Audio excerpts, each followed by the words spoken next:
My number 9 reason for optimism right now is what we're going to be able to do in this upcoming draft. So I believe we're sitting just under 5 weeks away. And my reason for the optimism here kind of goes hand in hand in some of these other things that we've talked about, of the Bills being a destination, what Brandon Beane's able to do with the roster. And one of my favorite things about how Beane constructs the roster is we touched on this earlier with Duke Johnson, how he wants to go into the draft with all the holes primarily filled. So he can really focus on best player available and not Best attack player available. right, not pursuing a position and overdrafting somebody. We talked about, cornerback being the obvious need. Well, if a guy's not there that he wants at 25 and he values at 25, he's not going to go there. And I think that also leads me into the idea that we're not done seeing free agency yet, and I'm not sure what the move is going to be. But I'm very confident that Beane is going to bring in some caliber of cornerback too. We're seeing Bradbury has been put up on the trading block by the Giants, and they're not getting the return that they're expecting. I read somewhere that the best they're really getting offered is like a 4th round pick. So maybe we throw a 3rd round pick their way and they eat some of the cap because he does have a big cap number.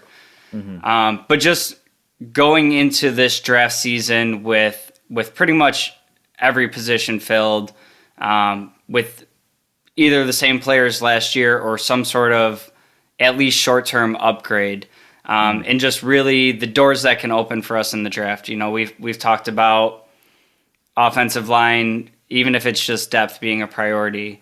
Maybe we can take a swing on a receiver in the 1st round and really take the offense up to the next notch. And this Beane and McDermott and their time working together they've never really been the type to prioritize a day 1, day 2 corner. We see Levi Wallace, we see Dane Jackson was either a 6th or a 7th round pick.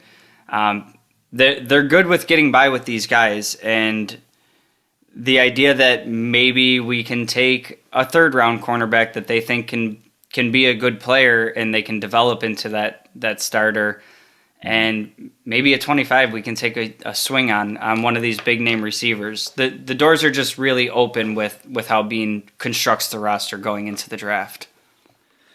Yeah, so a lot to unpack there. Currently, I believe the Bills have 2 whatever million dollars in cap space. So if they were to trade for a guy like James Bradbury,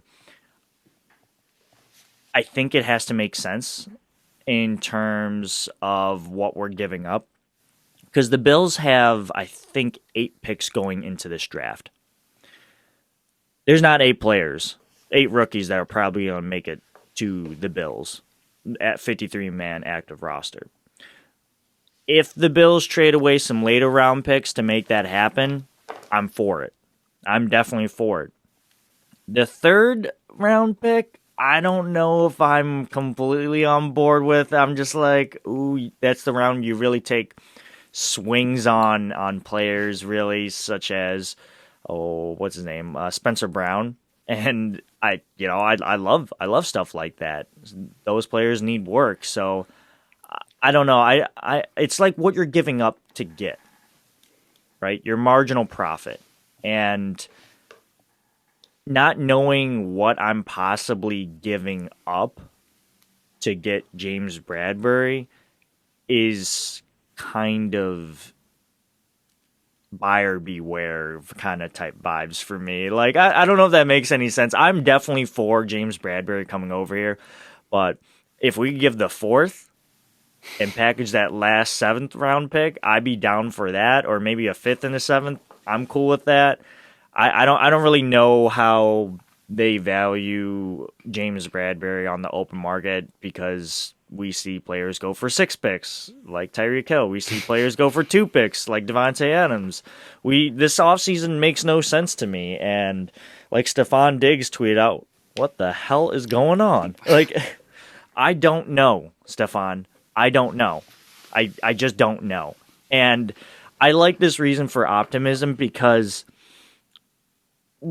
okay, the Bills get a. I think that this is a bad year if you want a quarterback, right? I think that there's a good amount of cornerbacks in this league, but I think there's a good there's the cream of the crop, and if you can't get one of those cream of the crop, the standard deviation from them to the other guys is maybe not so promising to do in the first round.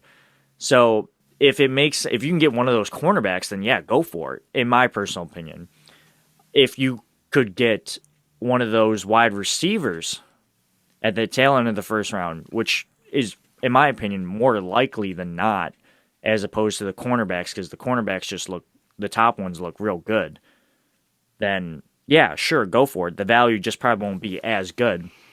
And in terms of offensive line, interior offensive line, I don't know how that really works. Like, I mean, same thing. It's got to make sense. If one of those top guys are there at 25, hey, go for it, and it makes sense. I don't know what the drop off is from the top guys to the other guys. So, the draft season is so cool, in my opinion. You can just it's hard because when people come out with mock drafts, they're heavily influenced by what they would do personally, or they're trying to be as predictive as possible to what Brandon Beane and the whole scouting department would do, right? And I'm sorry, I'm like hogging the mic here, but it is so hard to predict stuff like that. You're basically just trying to say, I'm Brandon Beane, this is what I do, while trying to do it on the free version of the mock draft machine or the PFF machine and going off their grade books and their big boards. I've traded all my picks for the next 7 years, but I moved up to the number 1 spot. Yeah, you remember last year when everyone wanted to... What was that tight end that came out of Florida? Oh my God, I'm blanking on him. Kyle Pitts. Yeah, everyone was like, all right, do we give up the farm and the house for a guy like Kyle Pitts? I have all these deals packaged up to move up the board and to do this. I think Brandon Beane does it. Make it happen. And it's just like, I mean, that's just not going to happen. Like, I was trading up to make sure I got Javion Hawkins, and he went undrafted. I see. Stuff like this happens. And I guess this is the most optimistic reason, one of the most optimistic reasons, in its true nature of optimism, if that makes any sense. What is optimism, right? You're excited and infatuated with what is to come. I don't know what's coming, but I know this for a fact. After the draft, the Buffalo Bills will have become a better team. And in that essence, that is the true essence of optimism. So, I'm all on board with that. That is a great reason, and I'm done hogging the mic here. So, Justin, I'll let you add to whatever I just regurgitated out of my mouth. Yeah, I just had like one more other thing I wanted to touch on with what we could conceivably see from Brandon Beane in this draft, and that's, we've seen this the past couple of years where he fills all the holes that he can, and tries to have a roster he'd be comfortable with before he even goes into the draft. Mm-hmm. That being said, we haven't really seen it executed to the level of what he's done this year, and in particular, the move bringing in Von Miller. Pass rush has been something that we've been hurting for, a real game wrecker. And he's tried so hard. Yeah, and do I love paying nearly $20 million a year for it? No, I don't. I wish we hit it in the draft. But those guys are hard to get. Still good. Yeah, still could. And it could still be Groot, but those guys are hard to get at the tail end of round 1. What I think is really interesting for Beane this year is looking at a draft last year where We still had some holes to fill, and a guy like Jack Anderson, who we took in the 7th round, gets poached off our practice squad. Well, I think there's even less chance of some of these rookies making the team, and I think this is going to be the year that Bean is able to be his most true version of himself. That wheeling and dealing Brandon Bean, like what's he going to get done? And Be I wouldn't aggressive. Be yeah, aggressive. I wouldn't be surprised to see, maybe move up in the 1st round, move back in the 2nd round, pop back into the tail end of the 2nd round. And I think you said 8 picks earlier. I'm almost positive it's 9 picks, but it's either 8 or 9. And I wouldn't be surprised if we come away from this draft with maybe 6 players. Oh yeah. And I know it's important to get the young cheap labor on the rookie deals with Josh Allen's contract and some of these people that are coming up that need to get paid.